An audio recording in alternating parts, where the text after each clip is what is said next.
नमस्कार, news one India में आप सभी का स्वागत है और मैं हूं आपके साथ प्रभा जोशी। बुलेटिन की शुरुआत बड़ी खबर के साथ करूंगी, जहां स्वामी प्रसाद मौर्य ने सपा से इस्तीफा दे दिया है।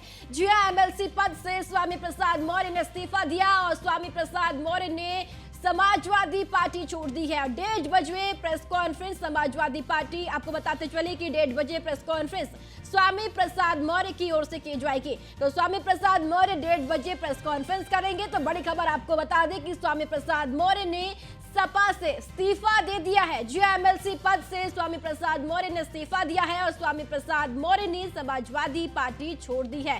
तो 1:30 बजे स्वामी प्रसाद मौर्य की ओर से प्रेस कॉन्फ्रेंस भी की जानी है।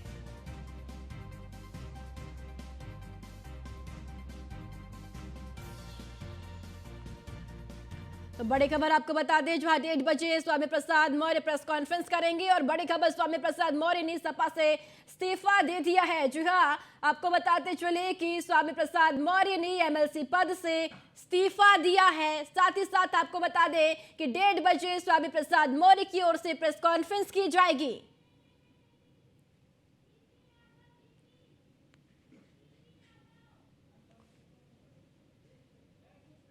तो स्वामी प्रसाद मौर्य ने इस्तीफा दे दिया है सपा से। जी हां, एमएलसी पद से इस्तीफा स्वामी प्रसाद मौर्य की ओर से दे दिया गया है।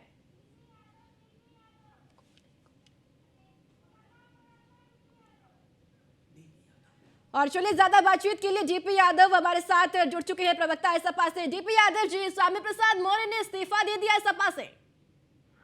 जी देखिए, आज 20 फरवरी है और 20 फरवरी को पूरे विश्व में विश्व सामाजिक न्याय दिवस के रूप में मनाया जाता है। समाजवादी पार्टी सामाजिक न्याय के लिए संघर्ष करती है, सामाजिक न्याय के लिए लड़ाई लड़ती है और समाजवादी पार्टी के इस संघर्ष में, इस लड़ाई में जो भी उसका साथ देते हैं उनका पूरा स्वागत है।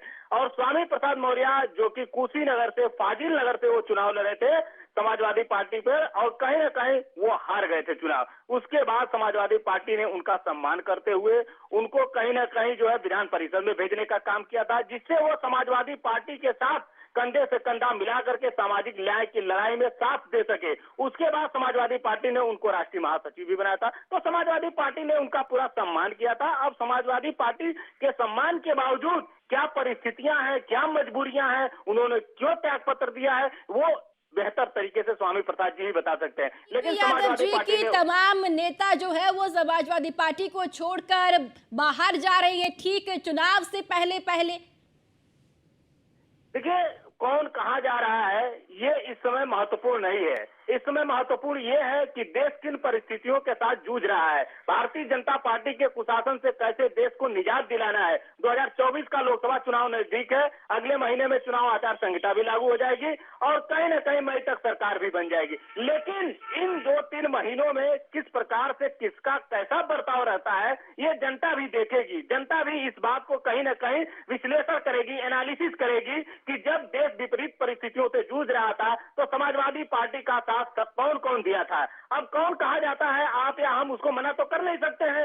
अपनी अपनी मजबूरियां हैं, अपनी अपनी परिस्थितियां हैं, सब लोग स्वतंत्र है, लोकतांत्रिक देश है। लेकिन समाजवादी पार्टी आज भी अपने मुद्दे पर, अपने कहीं ना कहीं जो विचारधारा पर है, अपनी नीति पर अडिग है। समाजवादी पार्टी का ये उद्देश्य है कि सबको न्याय मिले, सामाजिक रूप से। लेकिन डीपी यादव जी, सवाल तो आपसे पूछा जाएगा ना, पार्टी तो आपकी समाजवादी पार्टी और बड़े नेता है स्वामी प्रसाद मौर्य, और सिर्फ आपके नेता आपको छोड़कर चले जा रहे हैं और साथ ही साथ जो आपके घटक दल है वो भी आपको छोड़कर चले गए। कुछ तो अंदरूनी कलह रही होगी ना, कुछ तो बातचीत हुई होगी, कुछ तो नाराजगी होगी आपसे स्वामी प्रसाद मौर्य की। कोई कलह, कोई नाराजगी नहीं है। मैंने आपको विस्तार पूर्वक में बताया था किस प्रकार से वो चुनाव लड़े 2022 के विधानसभा का। उस चुनाव में उनको पराजय का मुंह देखना पड़ा, फिर भी समाजवादी पार्टी ने उनका सम्मान किया, उनको एमएलसी पद दिया, उनको राष्ट्रीय महासचिव बनाया। लेकिन अब आखिर उनको क्या मजबूरी।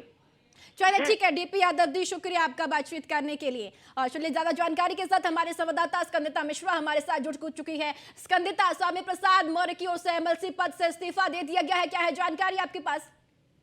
देखिए, बिल्कुल आपको बता दें, अब से कुछ दिन पहले यानी कि 13 फरवरी को स्वामी प्रसाद मौर्य ने अपने राष्ट्रीय महासचिव के पद से इस्तीफा दिया था, जिसके बाद तमाम सवाल खड़े हुए थे कि आखिर क्यों उन्होंने राष्ट्रीय महासचिव के पद से इस्तीफा दिया। तो उन्होंने कारण स्पष्ट किया था कि पार्टी में महासचिव में भी भेदभाव होता है। तो इस जैसे स्पष्टीकरण देते हुए, भेदभाव की बात रखते हुए इस्तीफा दिया था, जिसके बाद तमाम जो विपक्षी पार्टियां उन्होंने ये भी सवाल किए थे कि एमएलसी पद से इस्तीफा क्यों नहीं दिया। ओम प्रकाश राजभर ने भी कहा कि अगर एमएलसी पद से इस्तीफा देते तो तुरंत स्वीकार हो जाता। और अब एक नई खबर निकलकर सामने आ रही है, जहां स्वामी प्रसाद जी मौर्य ने चलिए ठीक है अपने स्कंदिता, MLC पद से शुक्रिया भी आपका जानकारी साझा करने के लिए।